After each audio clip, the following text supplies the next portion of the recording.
Most war movies get one thing completely wrong, and veterans can spot it in seconds. So why do a few films feel uncomfortably real, almost too real to watch? Because they didn't just copy combat, they captured the parts most people never see. The hesitation, the confusion, the silence before something goes wrong. In this video, we're breaking down 6 desert warfare movies veterans say got it right, and one of them reveals something most films avoid showing entirely. Slowly!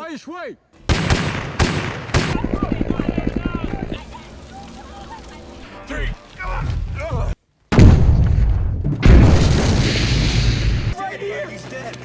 The Hurt Locker, 2008. It doesn't begin with action.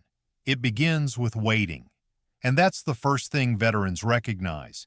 There's no music guiding your emotions, no fast cuts forcing urgency, just a man moving slowly toward something that might already be watching him. That silence isn't cinematic, it's operational, because in real desert warfare, especially during the Iraq conflict, danger rarely announces itself.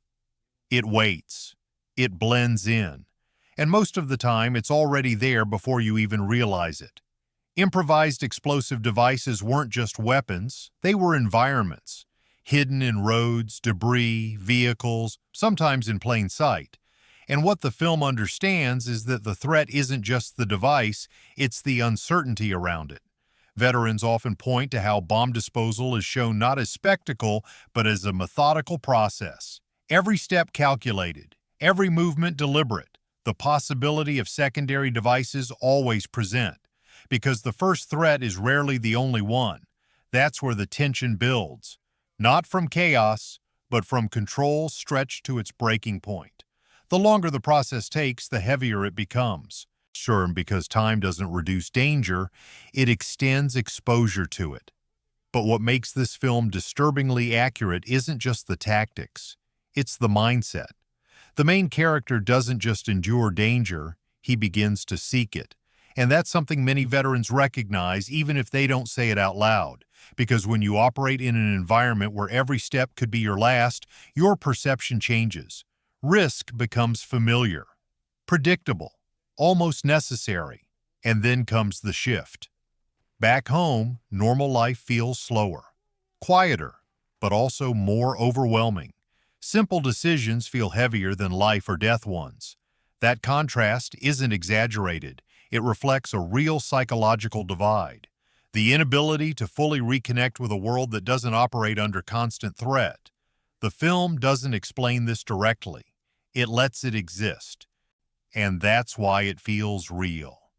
Because sometimes the most accurate part of war isn't the explosion, it's the moment just before it. Yes?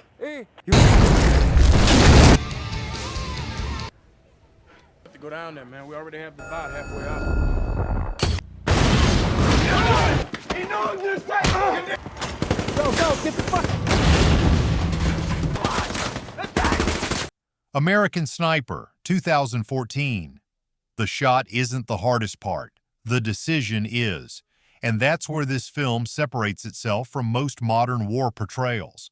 Because desert warfare doesn't always give you clear enemies. It removes clarity entirely. The battlefield isn't open, it's layered.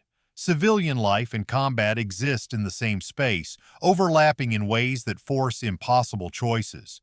What the film captures with precision is hesitation. Not weakness, but calculation. Veterans often highlight how moments stretch, not because of cinematic effect, but because real decisions demand clarity that the situation doesn't provide. There's no confirmation, no certainty.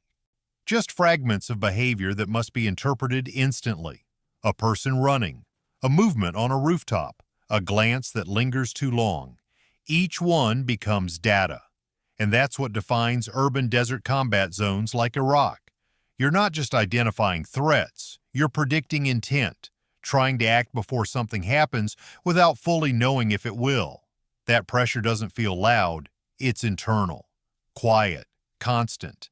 And that's what makes it heavier, because even correct decisions carry consequences. The film avoids framing this as heroism. Instead, it presents it as responsibility, a weight that builds over time, every action leaving something behind, mentally, emotionally. Veterans connect with this not because of the firefights, but because of the pauses, the moments where everything slows down and the outcome hasn't happened yet, but is about to. And then there's what follows, because the battlefield doesn't stay where it happened. It carries forward. The awareness, the scanning of environments, the inability to fully switch off. Ordinary spaces begin to feel unpredictable. Controlled environments feel unfamiliar. That transition from combat to home is where the film shifts its focus. And it does something important. It doesn't resolve it. Because modern warfare isn't just about surviving the moment, it's about living with what that moment becomes afterward.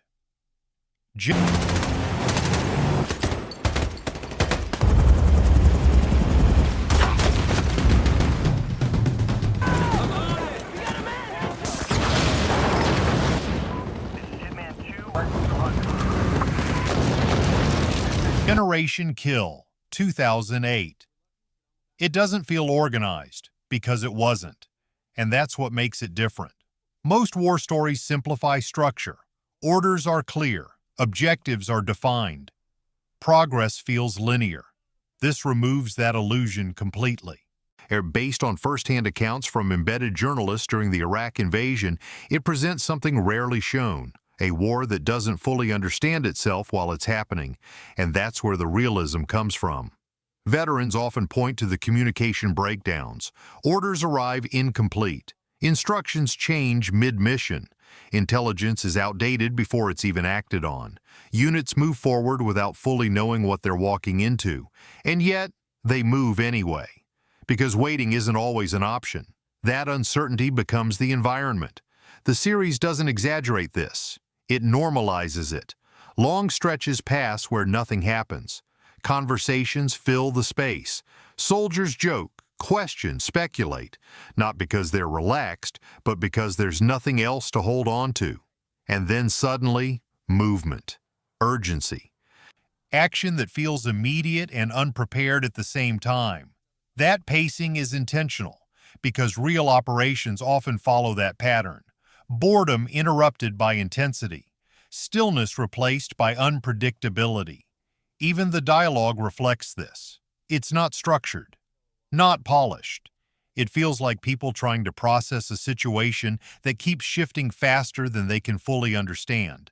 And beneath all of that is something deeper. A quiet realization that control is limited, that even with training, planning, and coordination, there are variables no one fully manages. And sometimes those variables define everything. The series doesn't resolve that uncertainty. It doesn't offer clarity or closure, because in modern warfare, clarity isn't always part of the experience. Sometimes confusion isn't a flaw in the system. It is the system. Watch the fucking road.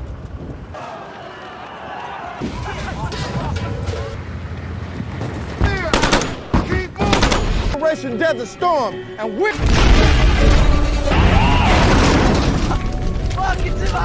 Jarhead, 2005.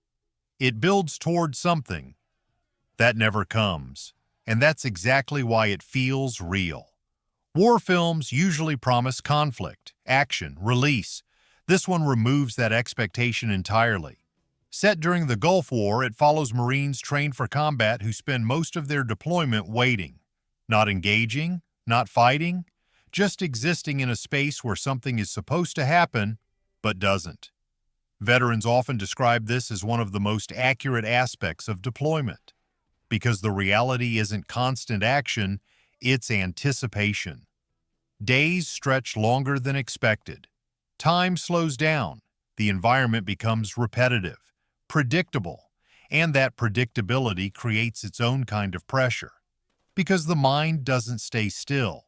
It fills the silence with expectation. You prepare for a moment that never arrives, and that absence begins to feel heavier than action itself.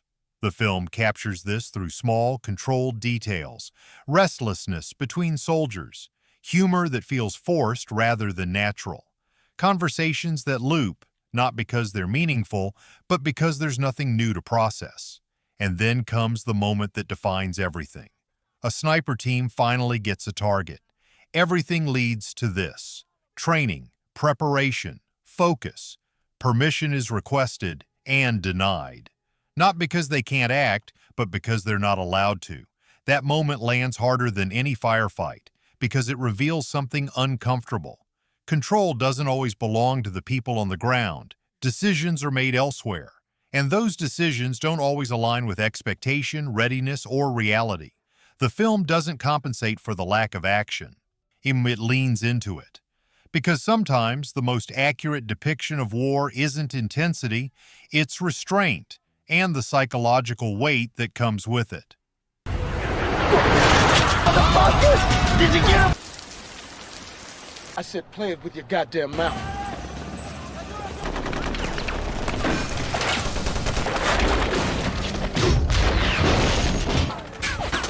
Black Hawk Down, 2001.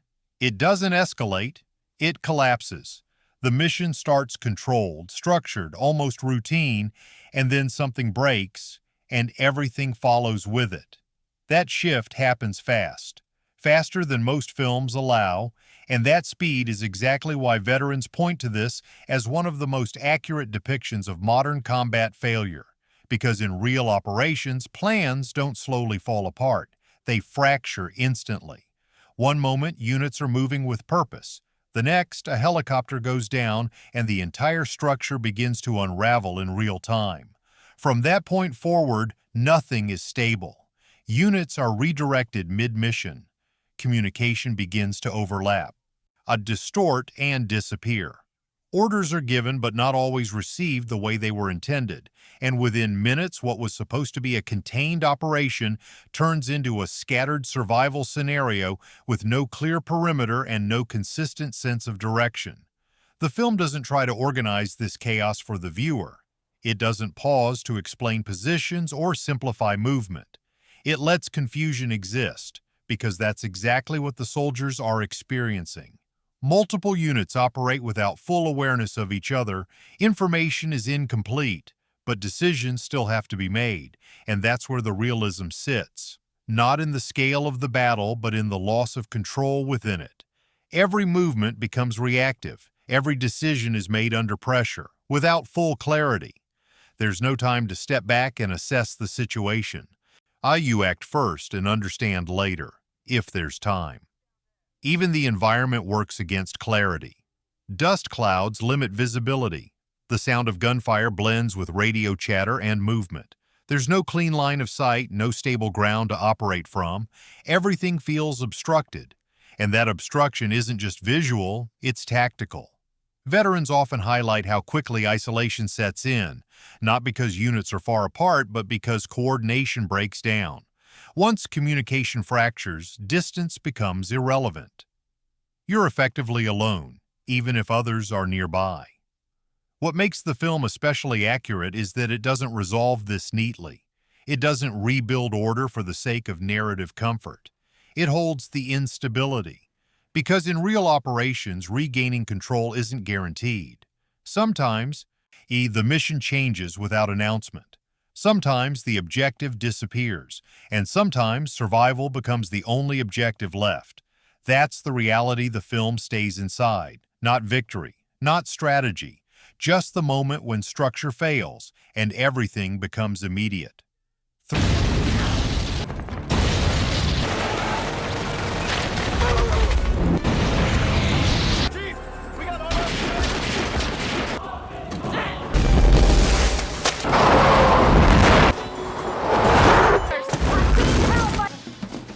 Three Kings, 1999, it looks controlled until it isn't.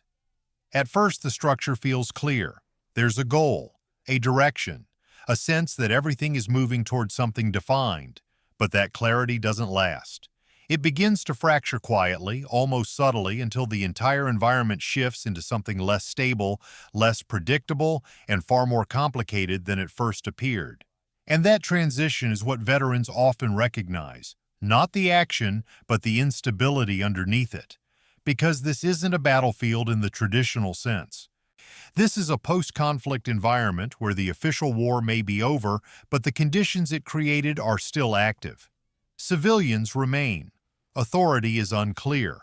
Alliances aren't fixed, and the rules that once guided engagement no longer apply in the same way. That's where the unpredictability comes in. Situations don't follow structure. They shift, rapidly, sometimes without warning. What begins as a controlled operation gradually becomes something harder to define, not just tactically, but morally. Decisions don't come with clear outcomes. Actions don't lead to predictable results. And the people involved aren't always operating with the same understanding of what's happening. That lack of alignment creates tension. Not loud, explosive tension, but something quieter, more uncertain. The film doesn't rely on constant combat to carry its realism. Instead, it focuses on transitions, the moments where control slips, where assumptions stop working, where the situation no longer fits the plan that was built around it. And those moments are where modern warfare often becomes most difficult to manage, because they exist outside of clear rules. Even the stylized elements in the film serve a purpose beyond visual impact. They attempt to show what combat does beneath the surface, not just physically, but internally. Because realism isn't only about what you can see happening, it's about what's being processed in the moment. The pressure of making decisions with incomplete information. The awareness that outcomes can't be reversed. The understanding that there may not be a correct choice, only a necessary one. And the film doesn't try to simplify that complexity. It allows it to remain unresolved. Because modern warfare, especially after the main conflict, doesn't operate within defined boundaries. It exists in overlapping layers, military, civilian, political, all interacting at once. And within those layers, clarity becomes difficult to maintain. That's what makes it feel real. Not the structure at the beginning, but the way it disappears. These films don't just show war, they expose the parts most stories avoid. The confusion, the hesitation, the moments where control disappears. And once you see that, it changes how you watch everything else. If one of these felt real to you, that's not accidental. That's experience. And there's more just like this. So stay with me, because the deeper we go, the harder it gets to ignore. It was less than 100 feet.